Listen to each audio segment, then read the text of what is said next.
باللہ من الشیطان الرجیم بسم اللہ الرحمن الرحیم۔ معزز سامعین کرام، السلام علیکم ورحمۃ اللہ وبرکاتہ۔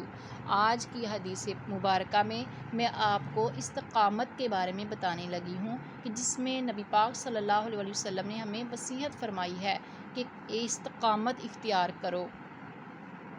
حضرت ابو عمرو سفیان بن عبداللہ رضی اللہ تعالیٰ عنہ سے مروی ہے، فرماتے ہیں میں نے عرض کیا یا رسول اللہ صلی اللہ علیہ وآلہ وسلم، مجھے اسلام کے بارے میں ایسی بات بتائیے کہ میں اس کے بارے میں آپ کے علاوہ کسی سے نہ پوچھوں۔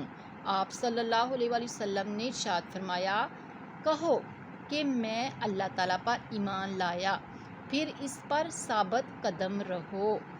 یعنی معزز سامعین کرام، پیارے آقا علیہ الصلوۃ والسلام نے کتنی پیاری وصیت فرمائی ہے کہ اے ابو سفیان، فرمایا کہ اے سفیان یہ کہو کہ میں اللہ تعالیٰ پر ایمان لایا اور پھر اس بات پر تم قائم رہو، یعنی لا الہ الا اللہ محمد رسول اللہ، کلمہ پڑھو اور کلمے پہ ہمیشہ کے لیے قائم رہو۔